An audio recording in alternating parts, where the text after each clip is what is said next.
बिस्मिल्लाहिर्रहमानिर्रहीम। अस्सलाम वालेकुम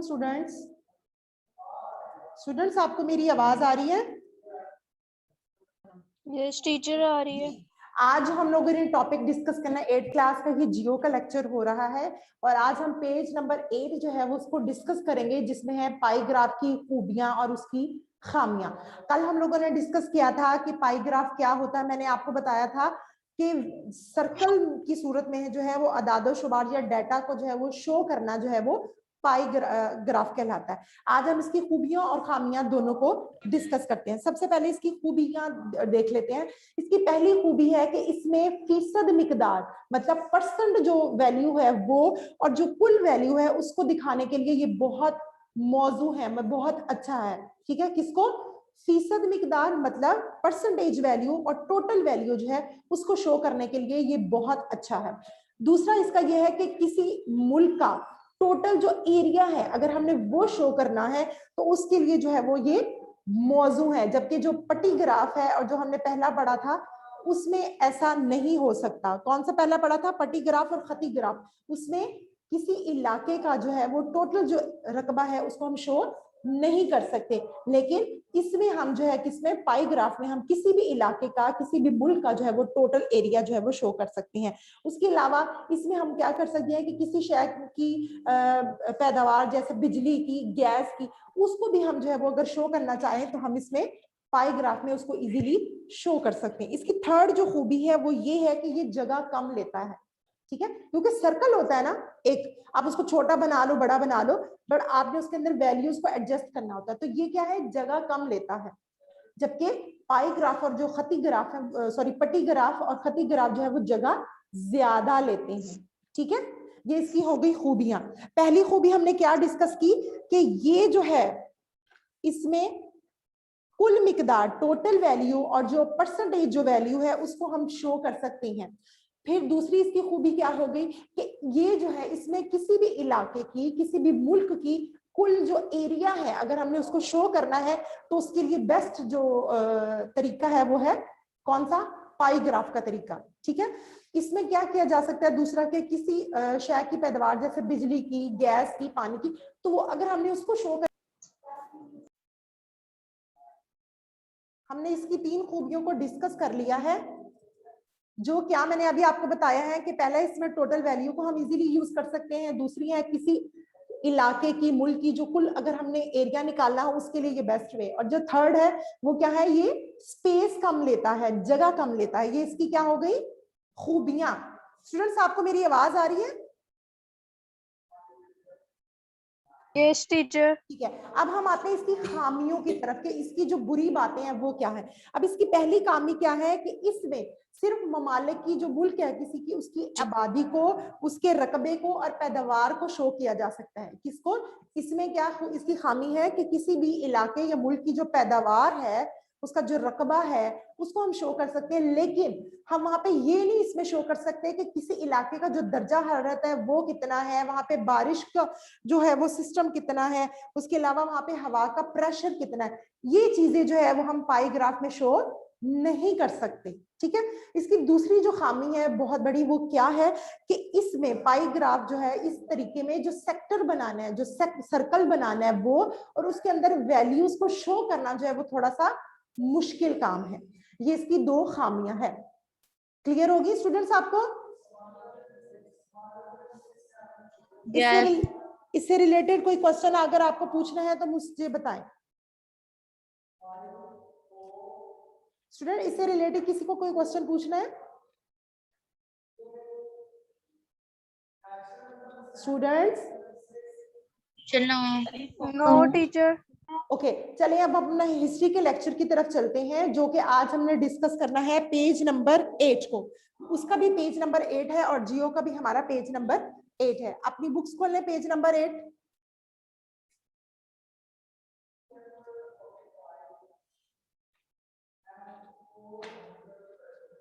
अच्छा जी, पेज नंबर 8 आप सबने ओपन कर लिया है? Yes teacher. अच्छा, टॉपिक क्या है हमारा आज का? पेज नंबर 8 पे टॉपिक क्या मेंशन किया हुआ है? बड़े सगीर में नाफिज किए जाने वाले मुख्तलिफ एक्ट कानून। मतलब मुख्तलिफ कानून जो वहां पे किए गए बरसगीर में नाफिज किए जाने वाले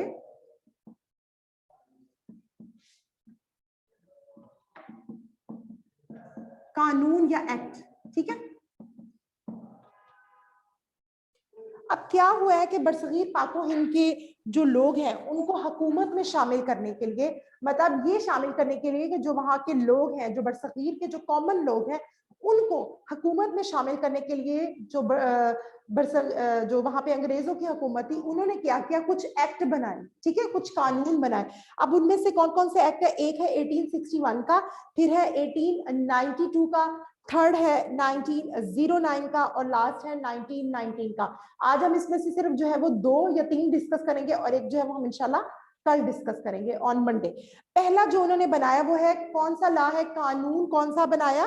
1861 का कानून मजालिस हिंद 1861 का।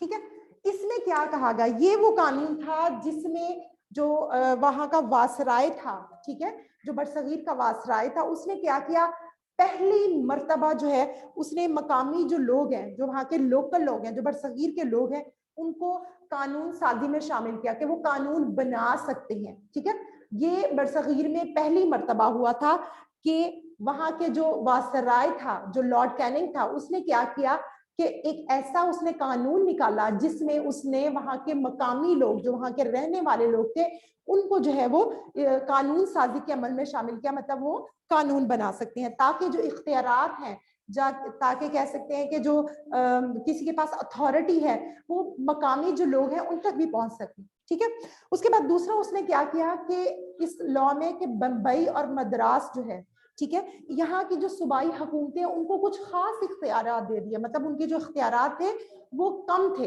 ठीक है, कुछ खास लिमिट के इख्तियारात थे। वासराय की मंजूरी जो थी उससे ही जो है वो सूबाई जो कानून मजालिस कानून साज के बिल पास होते थे।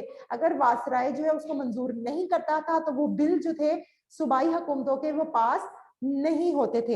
इसके बाद है कि अगर कोई सूबाई साज कानून कौंसिल का जो कोई मेंबर है किसी खास तबके के बारे में या किसी खास टॉपिक के बारे में जो अगर वो कोई बिल मंजूर करवाना चाहता है तो उससे पहले क्या है, जो कानून साज कौंसिल है उसका जो सदर है उससे पहले उसको परमिशन लेनी पड़ती थी। ठीक है, वो परमिशन अगर देगा तो तब जो है वो कानून जो है वो पास होगा या वो पेश कर सकता है।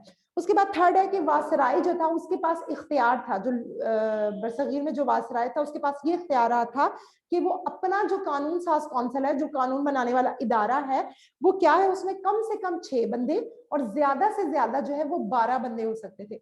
मतलब 6 से ज्यादा हो सकते थे और 12 से कम बंदे जो है वो हो सकते थे। और इनमें से निस्फ जो है, आधे जो होते थे वो गैर सरकारी थे, मतलब वो सरकारी जॉब्स नहीं करते थे। ठीक है, ये हमने पहला डिस्कस कर लिया कानून मजालिस हिंद। अब जो हमारा दूसरा है, इसमें किसी को कंफ्यूजन है स्टूडेंट्स?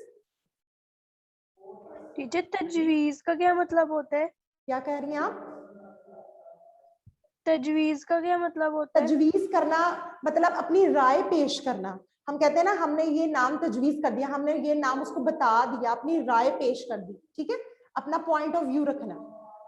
उसके बाद दूसरा जो है वो क्या है, 1892 का कानून मजालिस हिंद 1892, कानून मजालिस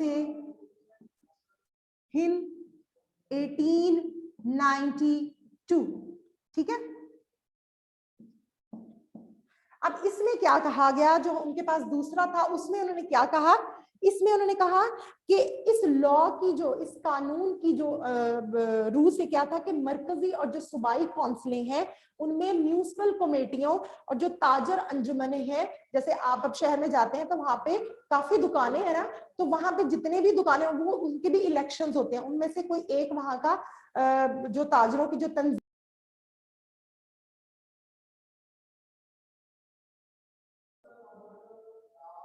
जी।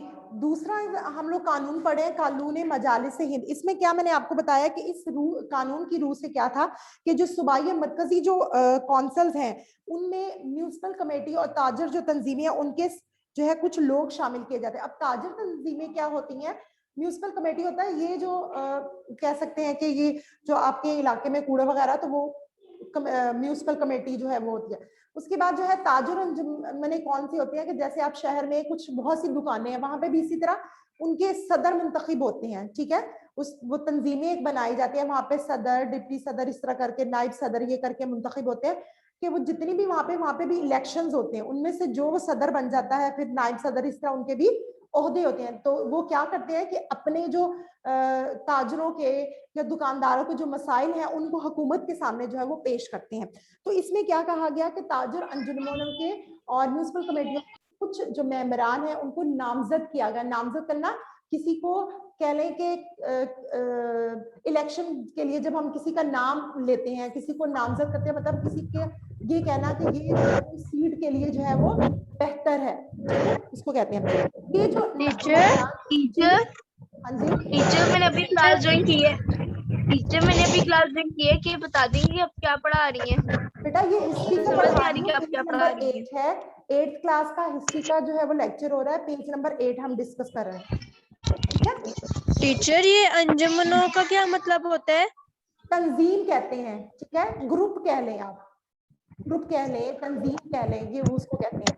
अच्छा, उसके बाद दूसरा पॉइंट क्या था कि मरकजी और जो सूबाई साज कानून असली, जो मरकजी मतलब जो वफाक की कानून साज असम्बली, कानून साज कौंसिल थी जो कि कानून बनाती थी, और जो सूबों में जो कानून बनाती थी, वहां में गैर सरकारी अरकान का इजाफा किया गया कि ऐसे अरकान वहां पे रखे गए जो कि जॉब नहीं करते, गवर्नमेंट जॉब नहीं करते थे, उनको रखा गया। अब मरकजी जो कौंसिल थी, जो मरकजी कौंसिल थी, जो कह सकते हैं कि जैसे वफाक है दारुल हुकूमत, उसकी जो कौंसिल है वहां पे 16, और जो छोटी सूबाई कौंसिलें थी वहां पे कितने बंदे होते थे? 15, और जो बड़ी सूबों की कौंसिलें हैं वहां पे 20 बंदों का इजाफा किया गया। उसके अलावा जो जिली बोर्ड है, ठीक है, उसके अलावा कह सकते हैं आप जो जिम्मेदार हैं, चैम्बर ऑफ कॉमर्स जो है, जो क्या कहते हैं, इनको सूबाई कानून साज असेंबलियों के गैर सरकारी मेंबरान, गैर सरकारी जो कि गवर्नमेंट जॉब नहीं करते थे, इनको मौका था कि उनको ये इलेक्ट कर सकते थे, उनको ये चूज कर सकते थे, ठीक है। उसके बाद लास्ट हमारा थर्ड जो है वो है लॉ, कौन सा है? 1909 का कानून मजालिस हिंद 1909। आज हम इसको डिस्कस करने हैं, कानून मजालिस हिंद 1909। अब इसमें क्या कहा गया? इसमें भी यही कहा गया, माइक बंद कर ले प्लीज, सही समझ नहीं आती। क्या हुआ? आपको आवाज नहीं आ रही?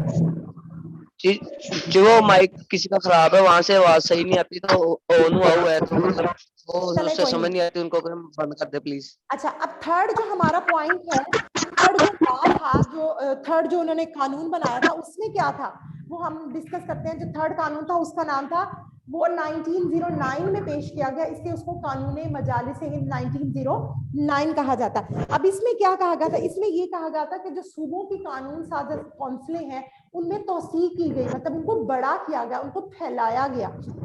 मुख्तलिफ सूबों की कौंसिलें जो थी उनके अरकान की जो तादाद है इस तरह मुकर्रर की गई कि पंजाब जो है वहां पे 27 थे, बंगाल में 54, बर्मा में कितने थे? 18, यूपी में 50, मद्रास में 49 और बंबई में भी 49 जो है वो मुंतखब किए गए। क्या? अरकान मुंतखब किए गए, जो कि है सूबाई कौंसिल के अरकान, रुकन कह सकते हैं या लोग कह सकते हैं।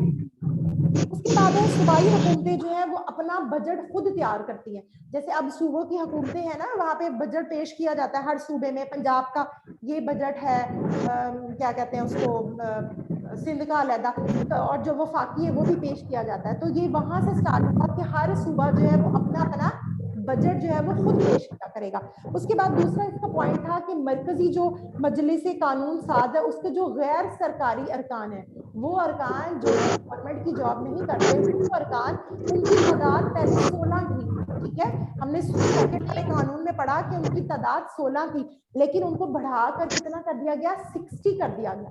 पहले उनकी तादाद गैर सरकारी अरकान की थी 16, उसको फिर बढ़ाकर 60 कर दिया गया, मतलब 60 कर दिया गया।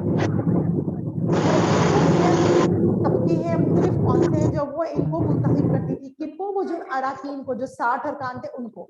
उसके बाद थर्ड जो है वो पॉइंट है कि इसके तहत जो वासराय है उसकी जो इंतजामी कौंसिल है उसमें 5 मेंबर थे, उसकी जो इंतजामी कौंसिल है उसमें 5 मेंबर थे, जिसमें से एक जो है वो हिंदुस्तानी होता था, बाकी 4 जो है वो बरतानिया के लोग थे। टोटल वासराय की जो कौंसिल थी उसमें कितने बंदे थे? 5। उनमें से 4 जो थे वो बरतानिया के थे, जबकि एक जो था वो कौन था? हिंदुस्तानी होता था। चौथा इसका पॉइंट है कि ये जो एक्ट था 1909 का, इसके तहत मुसलमानों को ये हक दे दिया गया कि वो अपना जुदागाना इंतखाब, मतलब अलहदा से वो इंतखाबात करवा सकते हैं इस कानून में, 1909 के कानून में। ठीक है, ये हमारा आज का जो लेक्चर है वो हमारा हो गया है कंप्लीट। अगर आपको इससे रिलेटेड कोई क्वेश्चन पूछने हैं so you can ask any question. नहीं पूछना? इंशाल्लाह कल हम जो है वो मुलाकात करेंगे मंडे को दोबारा से, और इसको मजीद डिस्कस करेंगे। आपको असेसमेंट भी होप्स वो मिल गई होंगी, अगर नहीं मिली तो आप लोग स्कूल से ले लें उसको, और जो है उसको कोशिश करें सॉर्ट आउट करने की। ठीक है, ओके स्टूडेंट्स, अल्लाह हाफिज। जियो का पीरियड हो गया है।